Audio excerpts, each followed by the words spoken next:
Hello, my name is David Askew. I'll be discussing emergency management in Kazakhstan today. I appreciate you taking the time to view this presentation. So, where is Kazakhstan? Well, it's one of the former Soviet republics in Central Asia. You'll see it here indicated where the stop sign is. It's in between Uzbekistan and Kyrgyzstan. The capital is Astana, which is north of the stop sign, as you can see.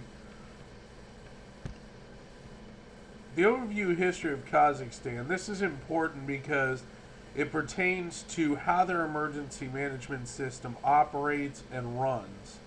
So the original inhabitants were migrant, nomadic Turkic peoples, and it was overtaken by the forces of Genghis Khan around the 1200s. Eventually, the Russian Empire would expand into the area to push the borders of their empire towards Afghanistan. They would also become a major producer of grain. The Russian Empire would collapse during the Russian Revolution, and the area would be left alone. However, in 1936, the Soviet Union reoccupied the area. Kazakhstan and the Central Asian republics became a collectivization area for grain and cotton. Now, this will come to bear on one of the worst environmental disasters, the Aral Sea disaster. Additionally, it became a testing site for Soviet chemical, biological, and nuclear weapons. This continued until the collapse of the Soviet Union in 1991. So, what was the Soviet Union's emergency management system? This, again, is very important because this will lead into problems and things that Kazakhstan has to deal with later on. Alright, their primary concern was civil defense from a first strike possibility from the West. Basically, military was the first priority. NGOs were allowed to operate, however, they did have government interference and hindrance. This changed later on towards the end of the Soviet Union. As you can see, the Sputnik and Chernobyl incident changed this. The reason for this was they didn't want to seem uncaring. The GKCHS, the emergency management system for the Soviets, was formed. This changed civil defense from a military role to a civilian role. This lingered on later into Kazakhstan. So the first part of Kazakhstan's emergency operations is the president. His responsibilities are an implementation of a state of emergency, which can either be countrywide, regional, provincial, or for the provincial city of Almaty. Banakor is not covered. Now the reason for this is Banakor is actually a rented city. The Russians actually rent the city, so it is not covered under the government of Kazakhstan. There's a board to advise the president. But they do have the power to expound upon decrees for the people and coordinate law enforcement, and they have the ability to make laws for emergencies. So it's similar to the U.S. presidential cabinet, however, with their expanded powers, it's very different. The next level is Parliament. Parliament's responsibilities are execution of laws during emergency, coordination of activities such as finance, medical, rescue, disaster monitoring, and inspection. Now, this is done through their government commissions, similar to our Senate and House committees. The next level down would be the Prime Minister. Now, the Prime Minister's responsibility is to authorize and sign decrees during emergencies, advise the President on situational response and updates, work with the courts to ensure constitutionality. Basically, make sure that no matter what happens, there is no violation of the people's rights. This, again, you can see as a check against the former Soviet system to ensure that the people are constitutionally safe. The next level down is the Ministry of Emergency Situations. Now, this is similar to FEMA, but more closely resembles the Russian models. And again, they had to solve the problem of the previous Soviet system. It is top down, and they coordinate activities for various things you'll see on the screen: scientific, setting standards, mobilization of civilian resources, and disaster monitoring. The next level down are provincial representatives, specialized services, and city representatives. This is basically the specialized services are water rescue, earthquake rescue, hazard rescue.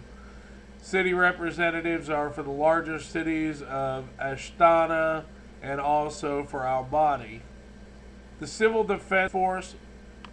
Now, this is a holdover from the Russians. It is comprised mainly of citizen volunteers.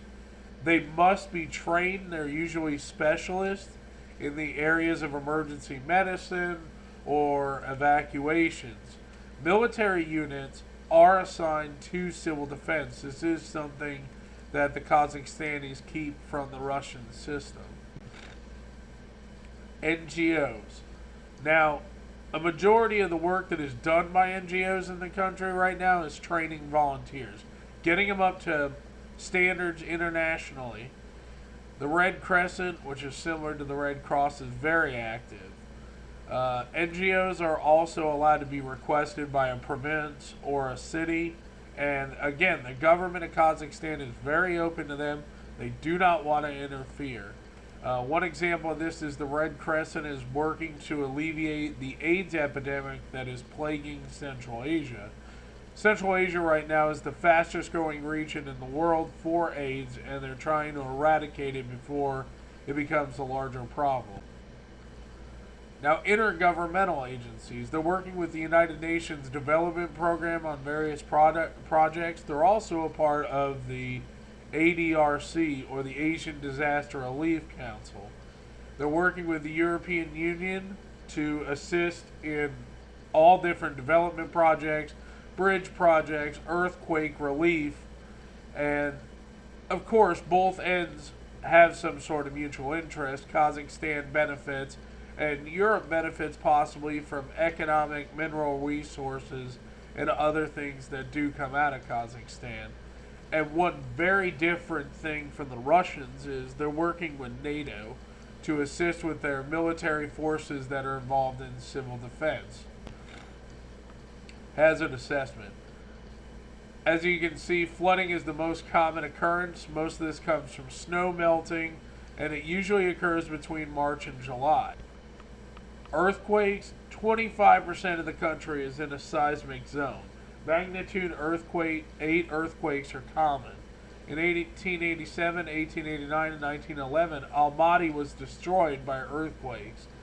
And the UN estimates in 10 to 15 years there will be another large earthquake. The Aral Sea, as I said, it was drained for cotton. If you want further research, I've provided a hyperlink. This is a very big ecological and natural disaster. Nuclear. The Soviets considered the wide expanses of Kazakhstan as a playground for nuclear testing. Biological. In one instance in 1971, they used Aralsk as an open-air testing ground. They also had nerve agent facilities at Pavlodar.